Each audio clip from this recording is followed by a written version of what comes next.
What's the good word, y'all? It's your boy DKB here. I wanted to dive into some more news from the last week and a half or so from Jets OTAs in regards to a lot of players. We have veterans and rookies alike, but this specific video is dedicated to our young cornerback Qwan'tez Stiggers out of the CFL, Canadian Football League, and the Argonauts specifically, because he seems to already be pressing to make major strides with this coaching staff, and that is a huge deal in and of itself. We've seen this staff be immensely patient when it comes to not forcing rookies when they have to in recent years on the field when they're not ready, specifically on the defensive side, right? You have the Jermaine Johnson situation, you've had Will McDonald, you've had Bryce Huff, which for all of his dominance that he showed even in the sporadic moments that he gets out on the field, still was an elite player from all accounts during practice and all of the things that matters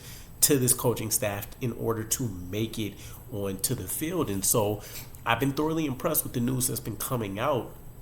Don't really have any film or anything to check and kind of make my own judgments against, but if there's one thing you can say about Robert Saleh, and regardless of what the win-loss record and everything looks like, they know their defensive guys, specifically for this scheme, how to maximize athletic talents, how to minimize deficiencies for positions like safety, for example, where they don't, and even linebacker, where they don't generally intend to pour major resources into. And so when you take a look at what he's done recently in practices, he's worked his way into receiving first-team reps.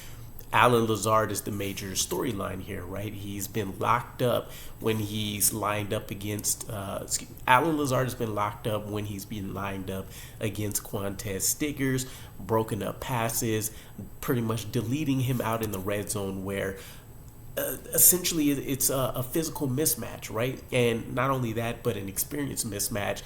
Allen Lazard should be winning those matchups, let's just say 8 times out of 10, accounting for the recent horrific play that we've seen out of Allen Lazard.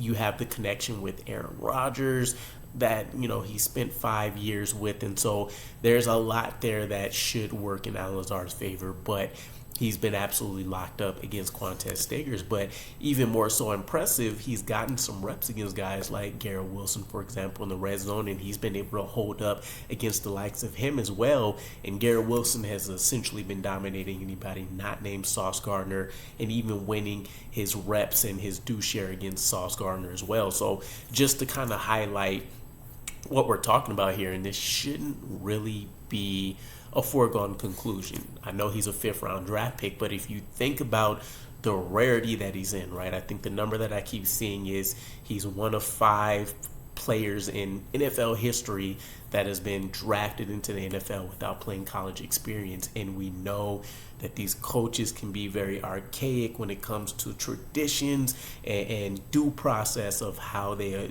judge, acquire, and assimilate talent onto their rosters. So you're already talking about a rare athlete here, a rare storyline and situation into the NFL, but he did all of that without, having to change as many minds as he can on the fly. This isn't a guy that landed on NFL radars early into the draft season. Keep in mind, pretty much as Super Bowl and things were wrapping up, you just started to hear this name of the CFL guy that was floating around. So if he had even more time, you're talking about a guy that probably could have pushed his way into being a day 2 pick, right? Kind of got snubbed out of not being invited into the combine. Still forced, I think it was 29 teams to show up and see his individual pro day, right? And can't remember how that worked out. I don't know if he was the only guy necessarily doing combine drills or whatever it was, but he honestly had the buy-in from a lot of guys. So I'm really, really excited to have this guy on our team, specifically with his coaching staff, with his position coaches, and Tony Odin. And the sky's the limit for him, especially seeing him excel this early on. You've had Sauce Gardner speaking up about just having to give him a couple tips in regards to where his eyes should be, different things like that. There are going to be some learning curve moments for him, right? A lot of that just comes from the fact that he hasn't been in a traditional defense of any kind really since high school, and the CFL kind of plays it as, I think he referred to it as organized chaos, or maybe just chaos in and of itself. So not as much strict roles, completely different fields, which I think we can't underplay enough. I talked about this before. He's gone from fields with extra, I want to say like 10 by 15 dimensions in space. He's, went down there and worked on the fields in mobile, and then now he's coming into an NFL type field, and where things are a little bit more constricted, confined. He doesn't have, the CFL has some kind of rule where the guys can essentially get a running start at him. Everything's stationary, everything's stricter, is tighter. It's going to allow him to really speed up once the mental processing is there. And this is a guy that I think could be an absolute turnover star for this defense that also offers lockup ability within the realm of reason, considering he is just about 6 foot-ish, 190 something pounds, so not a tweener or a smaller-ish guy by any means, but I do think he could be an adequate replacement to Reed. You've even had, and I think it was Jeff Ulbrich mentioning, this is a guy that looks like he may be ready for a year one role right out of the gate. And you have a lot of the comments as well about the defense every single time he's making a play. Part of this is just the quality and type of players and personalities that the coaching staffs have brought in. But a lot of it definitely is people love him. This is a guy that looks like and feels like he can have that face of the franchise, or at least face of the defense type of I don't know what you want to call it, atmosphere, persona. Either way, he kind of feels like an iconic type player. Another thing was, you've had him making huge plays. We mentioned Alizar, Garrett Wilson. He had a pick six versus Tyrod Taylor, covering the short area of the field, and I think he got this on a check down versus Braylon Allen. It was mentioned.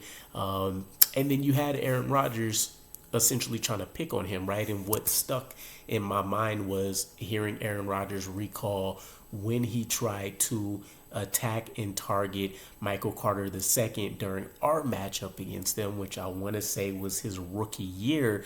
And not to, it's not an apples to apples comparison per se, but we see how Michael Carter II's career has really taken off for himself. Qwan'tez Stiggers is a guy that offers a little bit better inside-outside versatility and doesn't look unmatched or mismatched in any way there. So if he does have that type of career arc, all I'm saying is this looks like the Jets already have another superstar weapon on the roster waiting in the wings. Just needs the opportunities, and that'll come via some hard decisions, which we'll get into probably the day after you guys check this out when it comes to contract situations that we have. But nonetheless, let me know what you guys think. By now, I'm sure you've all have gotten fully, invested in the story, the background, everything about Qwan'tez Stiggers. But let me know what you think about him. Can he find a solid enough role in year one? And I'll catch you guys again. Peace.